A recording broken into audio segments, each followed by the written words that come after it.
조영석 도시표준연구소의 조영석 소장님이 주제 발표가 있을 텐데 그런 걸 주제 발표를 통해서 여러분들이 많은 지식의 양을 넓혀 가셔야 내 권리를 주장할 수 있습니다.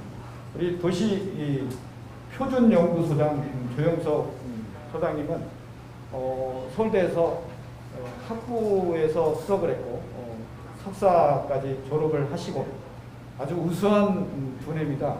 도시 쪽에 표준을 만들어가고 있는 굉장히 명석하고 제 개인적으로는 벌써 한 20년 정도의 인연을 갖고 있는데 아까 우리 최종엽 추진위원장님 말씀하셨듯이 아주 마음이 막습니다. 정말 저 친구 저러다가 어떻게 사나 이 걱정이 될 정도로 그래서 여러분들한테 큰 이득을 주실 우리 도시 표준연구소의 조영석 소장님 주제 발표 부탁드리겠습니다. 큰 박수 부탁드립니다. 네, 안녕하십니까. 혹시 시간이 많이 길어져서 지루하실 수도 있는데 이때까지 간단하게 압축 정리를 한번 드리겠습니다. LH하고 같이 하게 되면 총 사업비의 70% 이올해 마포 정도 사례가 있고 거의 없는데요. 여기는 200% 가까운 이제 수익이 나서 사실 말을 못 꺼낼 정도로 이제 수익성이 좋은 데입니다. 그리고 밑에 동네는 그 수익률이 제가 이번에 대규모 개발하는 걸 해보니까 108% 정도 돼요. 그러니까 그냥 3천만 원짜리 땅이 이제 100만 원이나 200만 원 이렇게 되는 건데 문제는 그 땅들이 여러분 땅은 3천만 원 보상받고요. 신축 빌라는 평당 5천만 원 보상받습니다. 신축 빌라 5천만 원 보상해가지고요. 적자 납니다.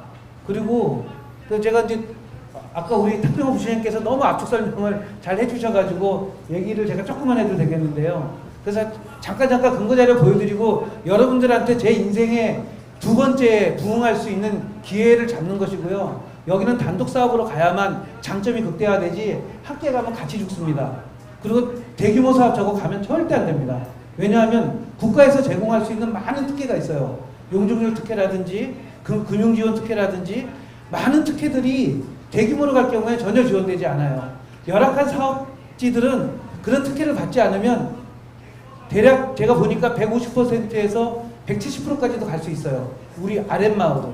우리는 170%에서 190%까지도 갈 수가 있고요. 그런데 같이 가게 되면 108% 정도밖에 못 갑니다. 그래서 이게 눈앞에 탐욕과 허영심 때문에 전체가 같이 망가지는 우매한 경우의 하나다. 그래서 진짜 가슴이 아프다 하는 거고요. 두 번째로 양천구는 아시지만 양천 동부와 양천 서부가 너무 차이가 큽니다. 양천 동부는 아파트값이 5천만 원, 7천만 원 하고요. 양천 서부는 빌라값이 1,500만 원, 2천만 원 합니다. 서울에 그런 데가 아무 데도 없어요. 비슷비슷하지. 그렇기 때문에 이제 이런 허황된 일도 이제 벌어지는데요. 우리는 매우 좋은 장점을 가지고 있고 이 마을을 위해서 또는 신월동네 양천 서부를 위해서 굉장히 많은 공공기여를 할 수 있습니다. 그래서 공공기여를 많이 하게 되면 또 용적률을 그만큼 받을 수 있고 공공임대 아파트를 조금 덜 지어도 됩니다. 이런 것들을 다 종합을 하면 여러분한테 엄청난 기회 또는 자녀들한테 엄청나게 좋은 기회를 물려줄 수 있는 건데 이것들이 이게 망가질 가능성을 보면서 저도 많이 좀 괴로워했습니다. 왜냐하면 좀 책임을 져보겠다고 여기까지 와놓고 LH하고는 법이 없어져 버렸고 준주거지로 올라가는 법이 없어져 버렸고 이런 일이 있었고요.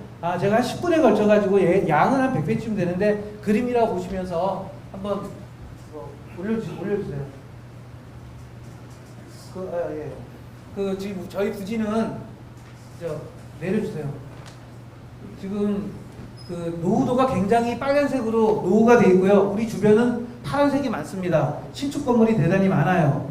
노후도가 원래 30년 이상 된 게 67% 이상 돼야만 재개발이 되는데 서울시가 법을 바꿔가지고 노후도 30년 이상 되는 게 30%만 돼도 개발하게끔 만들다 보니까 새 집을 부수고 그 집을 짓게 되면요. 그러면 그 재산상의 손실이 막대합니다. 그 건축비를 댈 수가 없는 게 이제 이런 신축 건물이 많은 곳입니다. 저희 위치는 보시면 여기 유동인구는 세 군데가 비슷해요. 신정내거리역과 목동역과 신정역이 유동인구는 비슷한데 아무것도 없습니다. 제가 살면서 이렇게 만 세대가 넘는데 약국이 하나도 없는데 처음 봤어요. 그리고 병원이 없는데 처음 봤습니다. 그래서 참 여기는 기적과 같은 곳이다. 왜? 주민이 병원을 안 갈 수 있고 약국을 안 갈 수 있는 건강한 체력을 가지신 또는 다시 거듭난다면 여기는 굉장히 잠재력이 있는 곳이다. 이렇게 말씀을 드릴 수가 있고요. 굉장히 잠재력이 있는 데입니다. 그리고 신정역은 양천구의 전체 중심이잖아요. 그런데 가장 소외되어 있어요. 목동역, 신정내거리역, 까치산역 속에서 사각지대처럼 완전히 버림받고 있습니다. 근데 거꾸로 얘기하면 자기 장점을 가질 수 있고 생활 중심에서는 압도적인 위치에 있기 때문에 특히나 우리 946, 947번지는 단 한 점에서 압도적으로 그 양천구의 사랑과 관심을 집중할 수 있는 좋은 곳입니다. 그래서 여기가 성공해야 신정동이 성공하고 아랫마을도 성공하게 되는데 거꾸로 우리가 꼬리가 되고 몸통이 저 아랫마을이 되는 이상한 일이 되면서 이거는 도시개발도 아니고 주택개발도 아닌 이상한 꼴로 좀 왜곡되고 있는 것이 현실입니다. 넘겨주십시오. 그런데 이제 이런 양천구와 동구와 서구의 중심에서 불균형을 해소하기 위해서는 우리가 중심 역할을 많이 해야 되고요. 특히 복지시설이나 상업시설 등이 풍부하게 공급이 돼야 됩니다.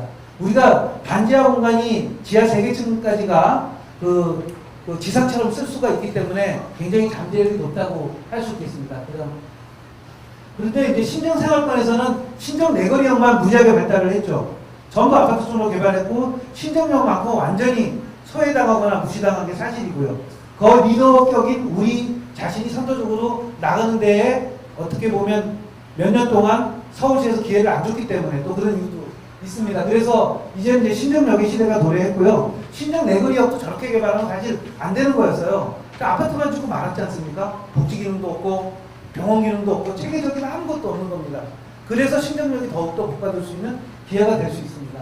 어쨌든 신정역을 통해서 저희가 300% 정도까지는 개발이 될 것 같아요. 아름만 우리는 500%까지 개발될 수 있습니다.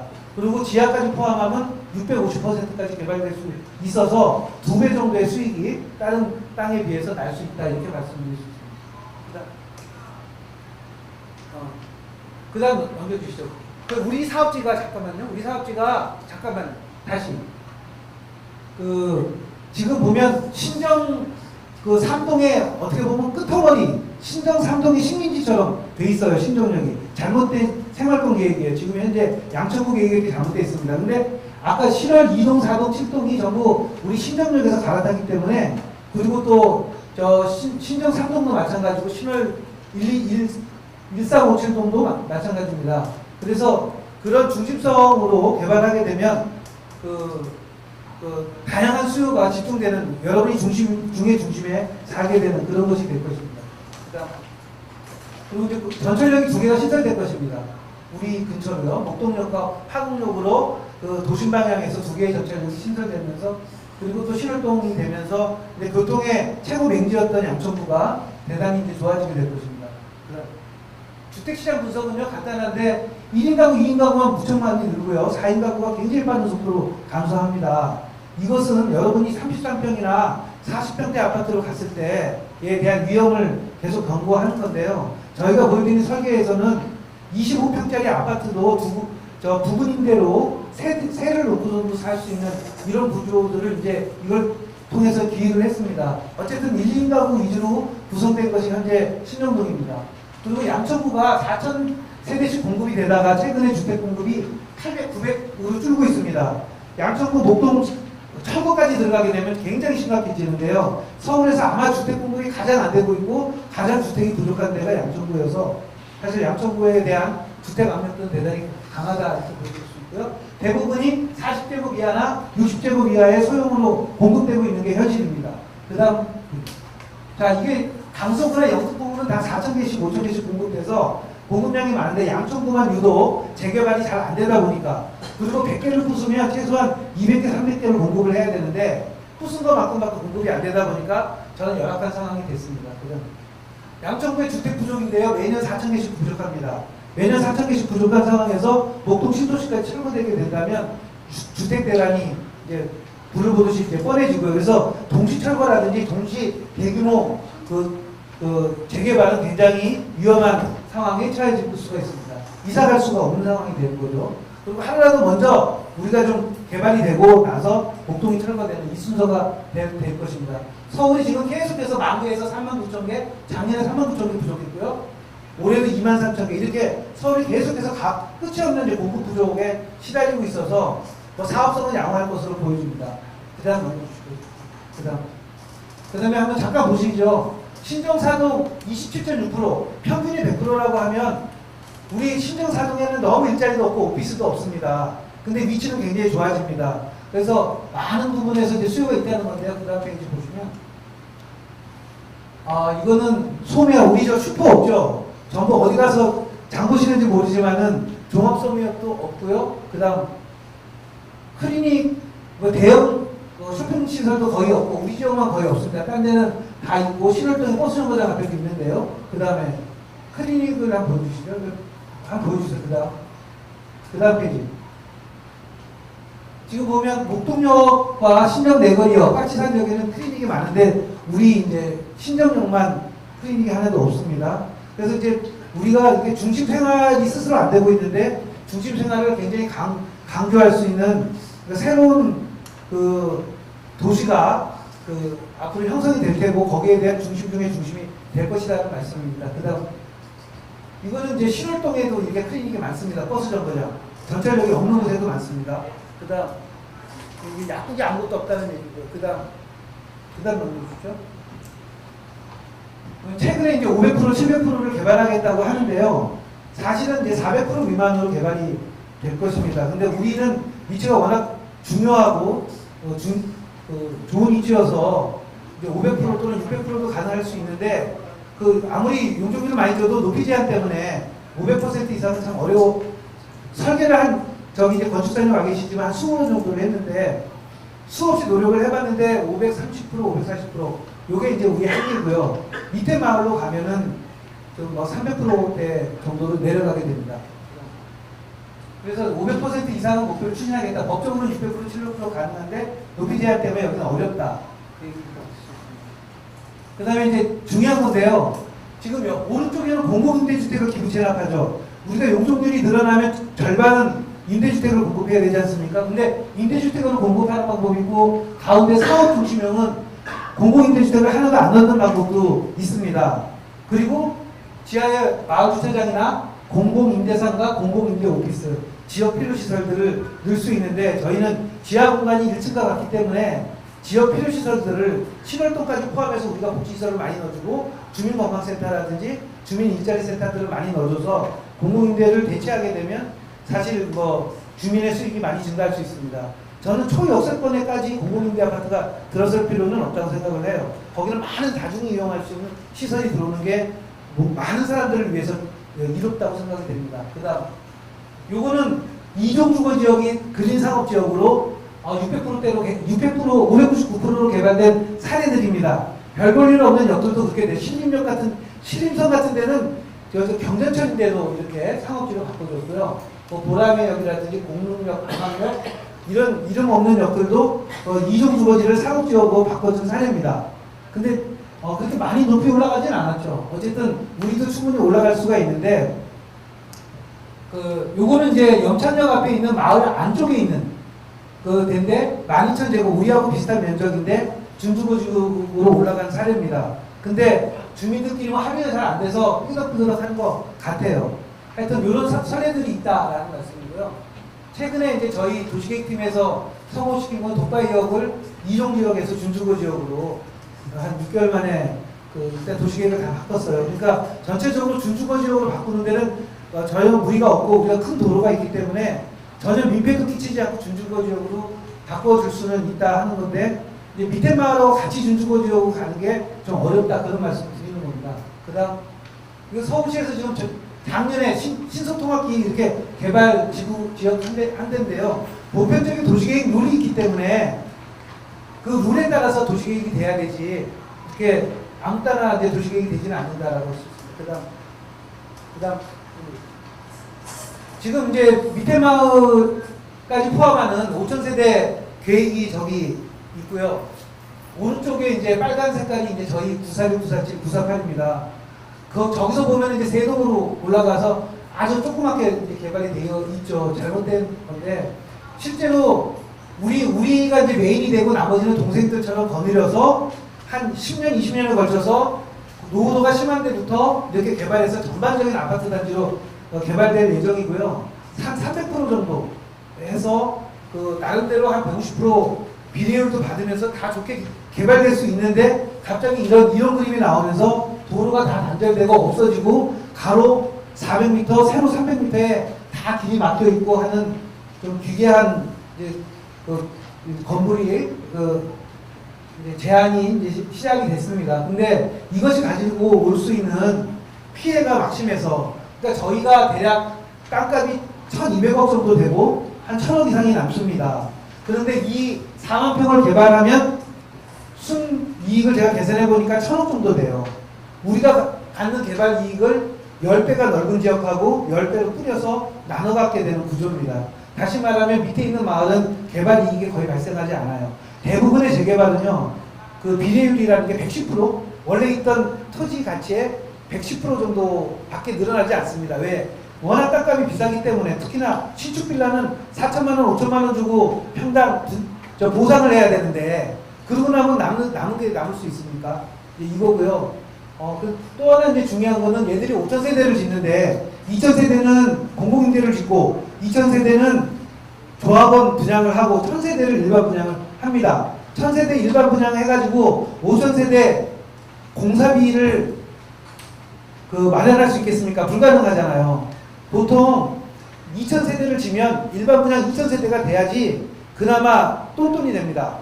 근데 그 공사비도 턱없이 모자르기 때문에 일반 단독주택 가진 사람은 저희가 약속할 때 땅값 그 이상으로 드리고 아파트도 한 채 드리고 한다고 했었어요.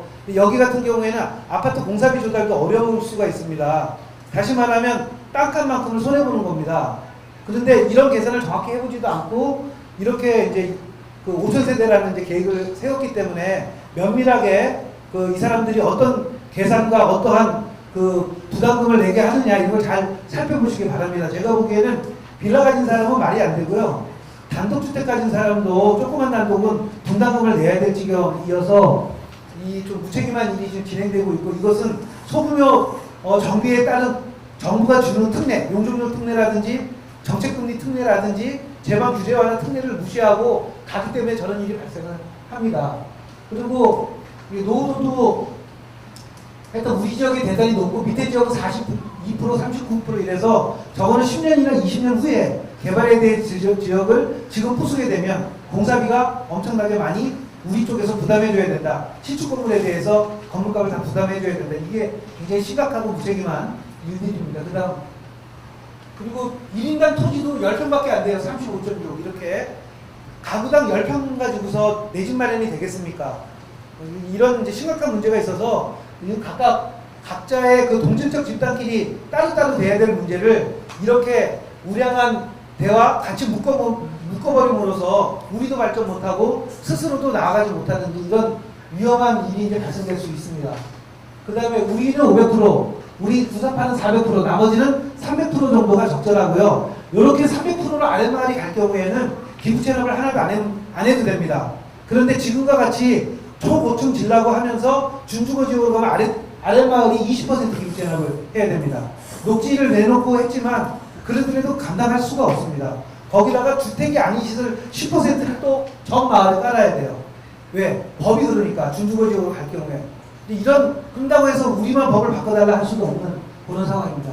저희가 지금 생각하기에 구사6과 구사8의 그 사이가 그 도로를 넓혀서 그 자해전이 들어오고 또 자해전이 들락날락할 수 있는 데를 만들어서 전체 도로를 넓혀야 개발 용량이 올라갑니다. 그리고 양방향 통행이 가능하도록 돼야 되고요. 지금 굉장히 불편합니다. 일반 통행 때문에 갈 수가 없어요. 그런 마을을 만들어 놓고 이제 저 블록별로 아파트를 규제 완화를 받아서 일조권도 완화받고 완화를 받아서 가게 되면 300%를 가게 되면 이 마을 사람들도 다 1.5배까지는 수익 재산이 늘어날 수도 있는데 지금과 같이 저렇게 무식한 방법으로 가게 되면 그 1.1배 가기도 어렵다라는 말씀을 드리겠습니다. 그래서 이미 이제 저희가 도로계획도 다 전체를 수립해서 그 작년에 구청에다 제출을 했고요. 이렇게 하려고 했는데 공무원들이 아직까지는 학습 속도가 좀 느려가지고 이렇게 하는 과정이 있고요. 그래서 아랫마을은 아랫마을대로 좋게 가고 위에 마을은 마평답게 선도적으로 지역 전체에 필요하고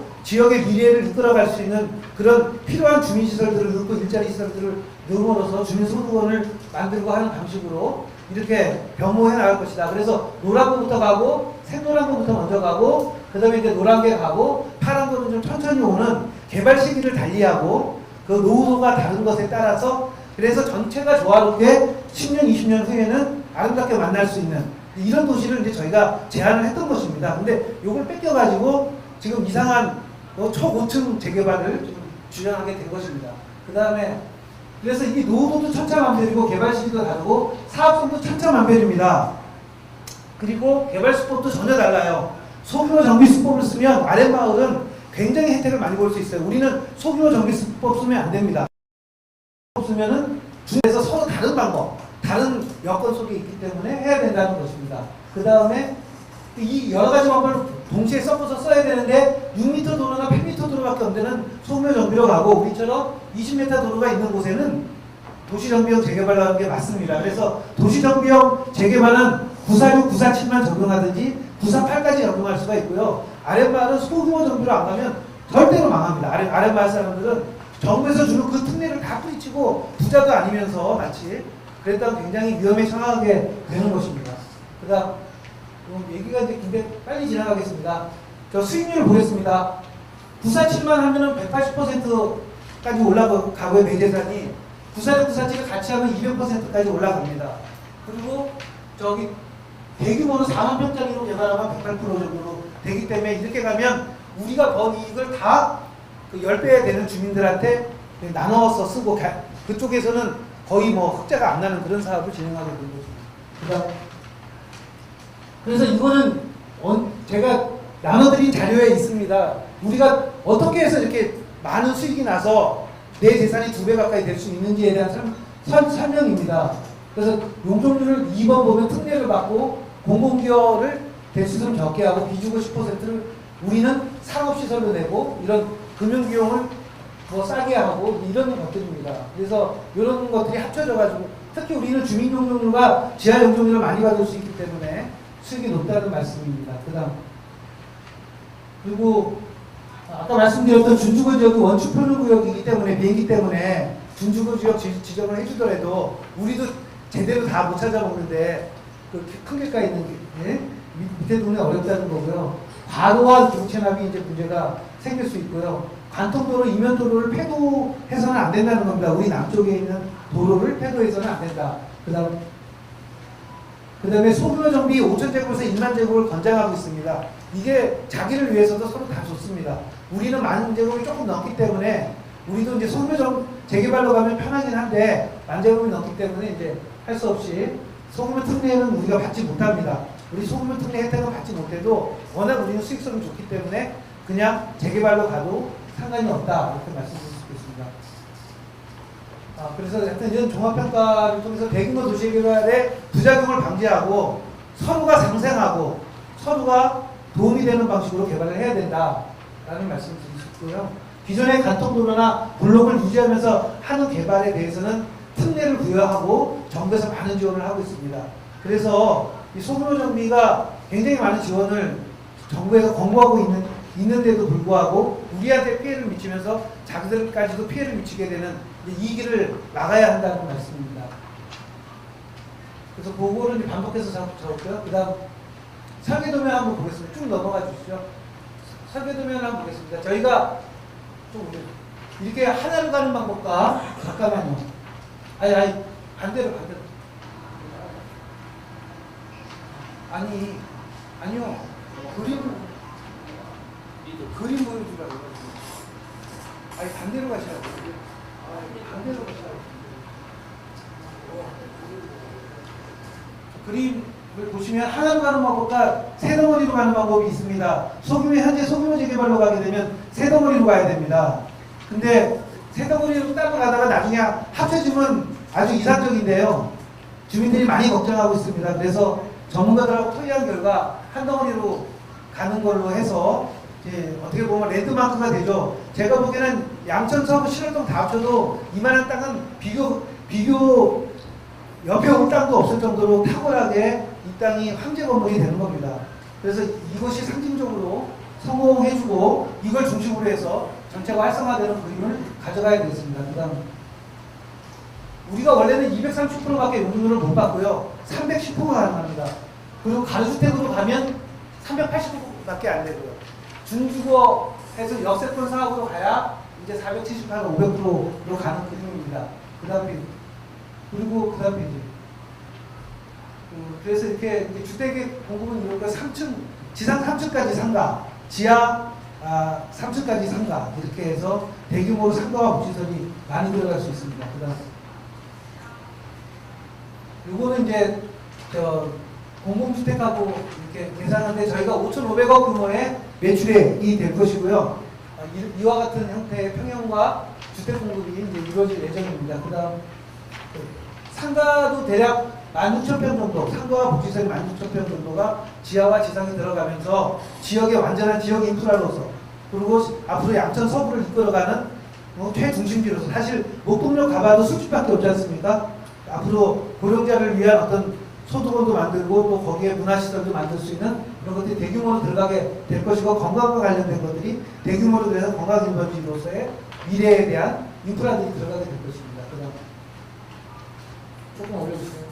그래서 첫 번째 주민건강센터, 인공지능 헬스케어 센터, 생활복지센터, 마을센터, 메이커스페이스라는 것이 뭐 유명해서 이제 일자리를 많이 만들고요. 마을주차장, 바이오농업, 바이오거점센터, 건강식품센터죠. 친환경, 에너지순환센터. 이제는 이제 집집마다 발전기도 다 갖다 놔야 된다 그러니까 우리는 큰 건물이기 때문에 뭐 그럴 필요가 있고요. 그래서 대략 5,000평 정도의 공공기업 복지시설을 우리가 집어넣고 12,000평 정도의 상가를 집어넣어서 명실공히 우리가 하이페리온처럼 그 엘리베이터만 누르면 슈퍼가 가지고 두부도 사고 콩나물도 사고 또 이렇게 쇼핑도 볼 수 있고 또 치료도 받을 수 있고 할 수 있는 그런 그 주상복합 건물로 미래형 주택으로 먼저 거듭나게 될 것으로 생각이 됩니다. 그 다음 설계도는 봐주시면 이 정도 6개 건물이 올라갈 거예요.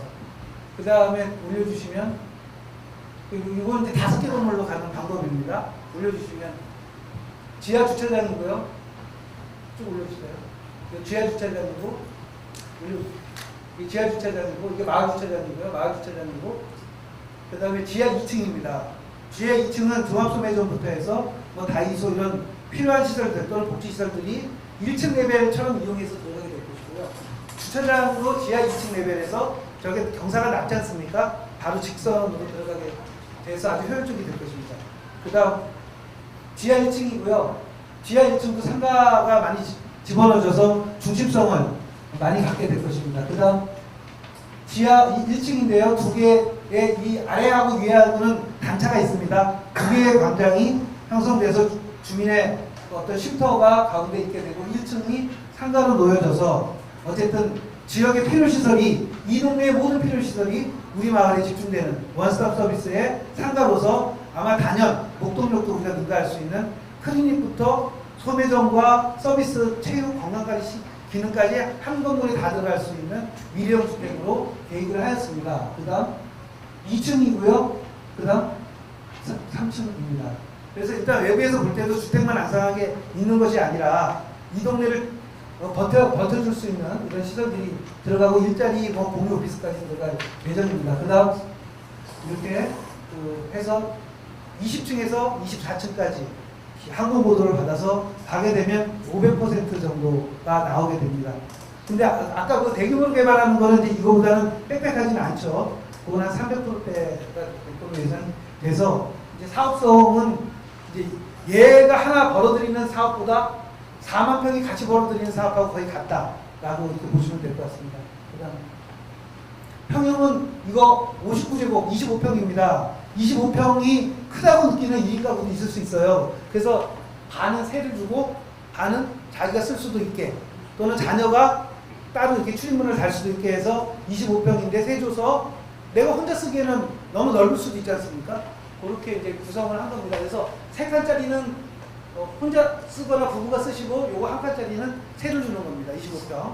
그다음 그리고 66 이거는 이제 그냥 자기가 사는 거고요. 쭉쭉 올려주시죠. 쭉 올려주십시오.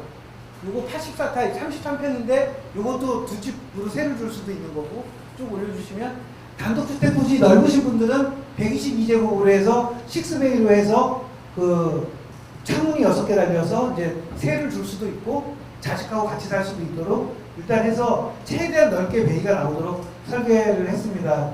이게 아마 제일 성의 있게 우리 건축사님 계시지만 주민들한테 하여튼 최대한 좋은 설계를 일단 그려봤습니다. 그 다음 쭉 올려주시죠. 쭉 올려주시죠. 네, 쭉 올려주시죠. 네, 계속 올려주세요. 계속. 조각로입니다. 저희가 좀 빡빡해 보이는 것 같지만 이게 500%입니다. 그것도 밑에 상가 많이 깔아서 500%인 거예요. 그래서 500%가 그렇게 쉽게 되는 건 아니고요.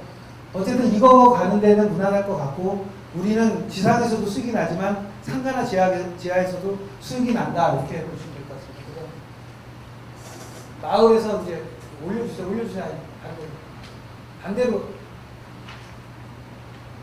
지금 저층 주거지입니다. 동네가 저렇게 저층이 많을 때는요. 어떤 때는 특히 35층, 40층 이렇게 못 높여줍니다. 2단계 이상 이렇게 차이가 못 나게 만들어놨기 때문에 그래서 우리도 어느 정도 자제를 하고 15층에서 20층 정도로 이 동네가 궁극적으로 갈 수 있도록 서로 조화롭게 다 같이 뭐 30층, 40층 하면 좋겠지만 그러기는 쉽지 않을 것이고 기부 체납도 많이 하게 될 것이다 하는 얘기입니다. 그 수지 분석하고 뭐 이렇게 있습니다만은 우리가 주택 가격이 그렇게 오르기만 하지는 않을 것이고요. 또 분양가 상한제라는 게 있기 때문에 그렇게 뭐 낙관할 수만은 없기 때문에 그렇지만 여러분의 재산은 1.9배, 2배라고 장담하면 제가 너무 큰 집을 질 것 같아서 목표는 하겠습니다만은 그렇게 목표로 해서 하게 될 것이고요. 대규모 재개발로 갈 경우에는 1.1배 정도가 되게 될 것입니다. 그래서 매우 꼼꼼하게 문제를 따지고 검증하고 이렇게 하셔야지 될 것이고요. 여기 자체는 아주 공익적인 개발, 그러니까 우리 전체 도시를 위해서 마을을 위해서도 하고자 하는데 거꾸로 우리가 발목 잡히는 일이 있어서는 안 되겠다 그런 말씀 드릴 수 있겠습니다. 이상이 좀 이따 또 다시 토론 드리겠습니다.